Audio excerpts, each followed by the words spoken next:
Well, hello, Greater MSP region. Today we are joined by Jessica Mogilka, an Executive Vice President at the Minneapolis office of JLL. JLL is a commercial real estate firm with operations all over the world. They manage 4.6 billion square feet in property and facilities. And JLL is also a Greater MSP investor and close partner. Jessica, thanks for sharing your insights with us today.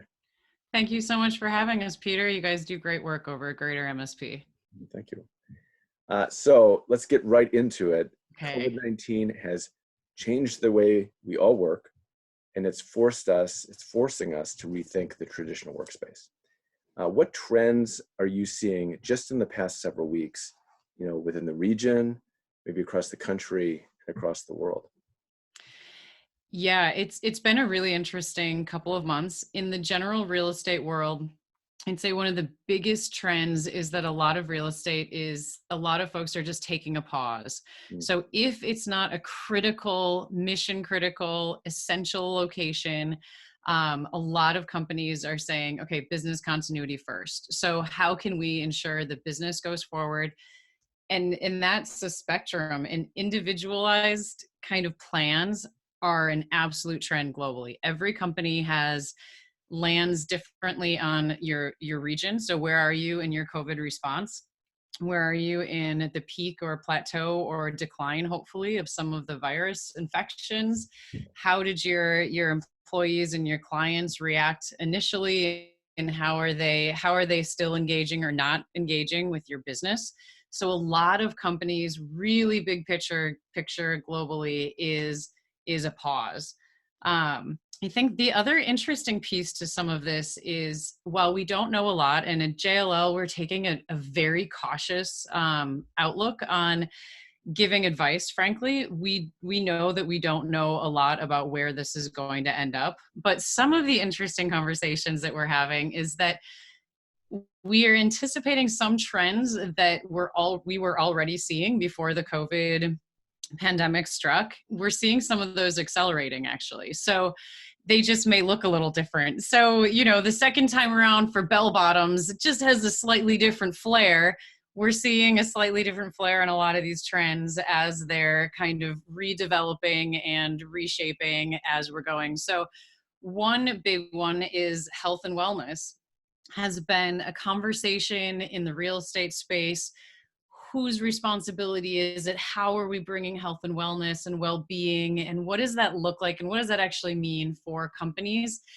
That trend is going to be not just a trend. That will be a main focus as we move forward through this pandemic, as we go into reentry, as we think about what office space is and what it looks like in the future.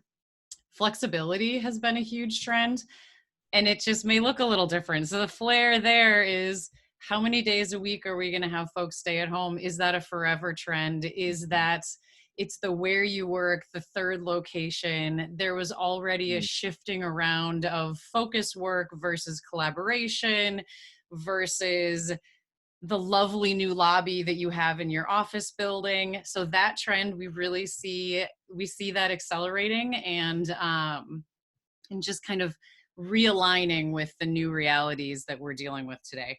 Technology as a solution is massive. I mean, you just can't get any bigger than this one. Obviously, we're on a Zoom call right now, but it goes towards sensor data. How are we tracking where people are so that we can make sure that the right people in our workplaces of the future are alerted if there's an outbreak in our office?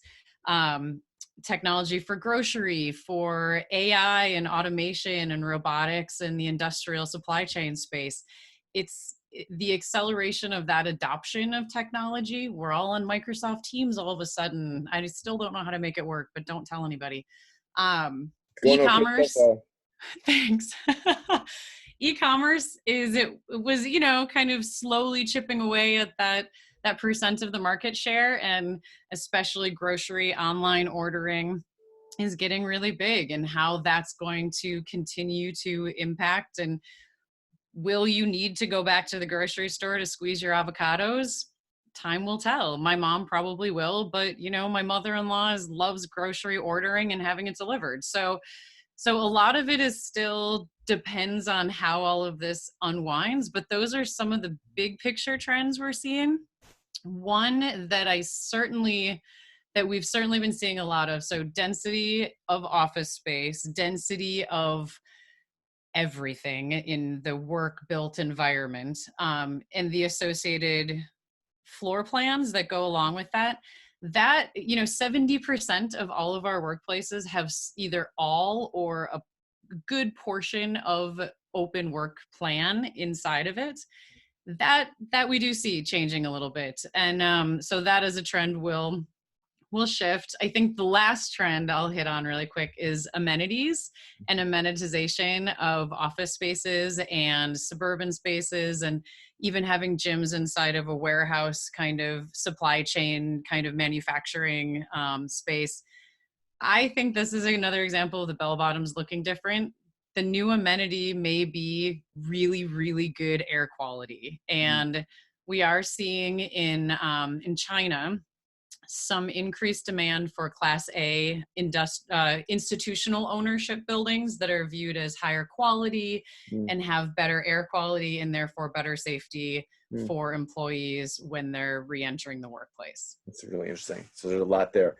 Um, some of these trends seem like they might come into conflict. So, we're on Zoom all the time. We're learning over the past, 5, 6 weeks what really works when you're virtual and what the limitations of that are. I guess I'll speak just, for me, my experience has been, it's been hard to create new relationships. It's hard to like really creatively collaborate. And so something that me and our staff team are talking about, the things that are most important in the office environment are the together things. And at the same time, these are the things that we are going to struggle to do from a health standpoint the most. And so, I mean, are you hearing about that? And who's going to be involved in making some of those trade-offs? So JLL really thinks about this in three, as a multi-phase journey. That first phase being the shock realization, all of a sudden we're all on Zoom, what are we doing? And then that kind of moves into the workplace continuity and the reentry and that's kind of the phase that we're in now. And we think that's going to last for a little while, anywhere 3, 6, 9 months while we're sort of we're not sort of, we're starting to reimagine and refigure out how does the workplace work and what is important about that. So we also we had a really interesting survey. We've got just about 1,000 responses now. And the main reason that people identified that this is all self-reporting once they've already been home, the top 3 reasons that people come into the office are exactly what you just said: collaboration, supporting coworkers, and socialization. And those are the top 3 reasons people want to come back. Mm-hmm. And so some folks in this reimagination phase of their real estate journey are starting to say, okay, so what is the main goal of office? Mm-hmm. Is it in 3 to 5 years that we're all sitting there in our own little cubicles doing our heads down work and, my dedicated off desk or bench or whatever? And a lot of them are saying, no, let's shift the balance of what the point of the workplace is to collaboration, to having face-to-face meetings, and let's evolve now that we have all these tools and people have adopted them and they're more used to them and they're comfortable with them. Let's shift that conversation. Let's have it be that the balance of what those workstations and what the physical environments inside of an office space looks like. Let's shift that into more collaboration space, more common areas, more ways that we can have that collaboration. There is that Harvard study that just came out in the last few months, and that certainly opened up a lot of people's eyes that talked about the number is escaping me, but some giant percentage decline in collaboration when people go to open workplaces and workspaces. There are other reasons to do that, but we are also seeing that some of that our decline of per square foot per person was slowing down and starting to plateau. Mm, at a certain level, even before all of this, mhm. in this amenity space and the third place to go and work. So you just hit it right on the head.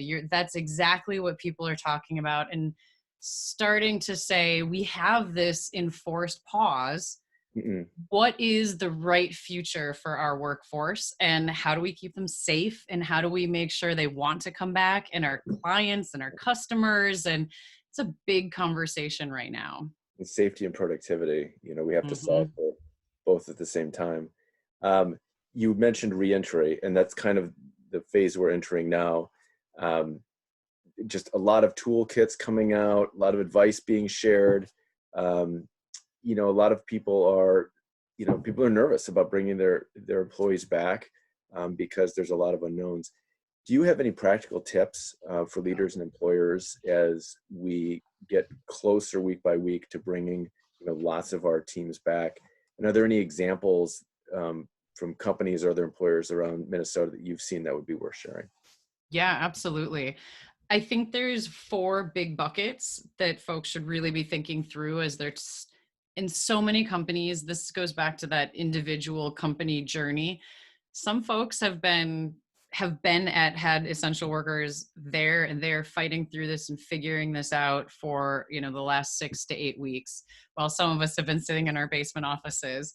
But the first one, if you're reentering, is government mandates. What is the guidance from the government that whatever state, federal, all of the above? We highly recommend starting there with kind of that. What is the CDC saying about wearing of masks and how to keep your employees safe? Because the safety and security of your employees is going to drive really this entire conversation. As long as that's your starting lens, you're going to be okay. It's a lot of work also. Let me just be clear. There's a whole skill set being developed as we speak. The second one is really understanding, especially if you're in a multi-tenant building, what is the landlord and the ownership of that building doing, and and what are their requirements? Because they will have some requirements. Some of them are very clear on where they are in their journey right now and figuring it out, and some people are still developing it. Communication is going to be key with not only your landlords and but your employees, and making sure that they understand all of this stuff. So that kind of leads into the third bucket, the action plan for what are your protocols when your visitors come in? Do they have to be wearing a mask? How do you make sure they know that before they come in? Who is an essential employee? Can you keep as many people as home as possible until you need them to come back? And then once they do start coming back, I just had a friend tell me that one of their clients put 35,000 red X's on chairs through their entire portfolio, because the density needs to stay really low, and it needs to be a phased conversation, and you need to be flexible and ready to pull back at any time. And you need to have a plan. So a lot of the real estate teams that I know are working on plans and protocols around exactly what will happen if then. So if somebody gets sick, then what happens? How do we shut down in the office? How do we communicate that? Um, the fourth one is, it all starts and ends with the employee and the consideration for your employees, right? It's are they confident that you're doing what needs to be done? Are they comfortable? Let's talk about mass transit. There's a lot of concern in our workplace survey around mass transit and getting people to and from work safely. And then there's just really simple things like, is there anything open to go and get lunch? So if you had to shut down, if you're a single user in a large campus and you have a cafeteria, most of those places have been shut down. So Hormel is actually a great example of this, of being really just a great community member. They had to shut down they have essential employees. So they had to shut down their cafeteria for their shift workers, So they committed to buying, it's either 200 or 400 meals from local restaurants every day Mm. to feed their workers. And then they shifted some of that around. They didn't need all 400. So they said, that's fine. We're going to keep buying all 400 and we'll donate the extra to community groups that need the food. And some of those stories just make me so proud to be a Minnesotan and support those companies. And man, I'm going to go buy some Spam, I think. I don't know. Well, creativity, it's a time for creativity and Yeah. hyper communication in Yeah. every direction. And to that point, we appreciate you taking some time to share out, what you're seeing and what you're learning. I know we're going to be in ongoing dialogue, in the coming weeks and months, but, we're headed to a different place. But it could be as good or better than the place we came from. Yeah. A Um, lot of great innovation happens in these sorts of times. And that's certainly what we're seeing. We're seeing some amazing, really interesting, thoughtful, next generation stuff coming through already. And it's exciting. all right. Well, let's innovate together. Good to talk with you. Thanks for everything you're Thank doing. you. Thank you for having me. Yeah.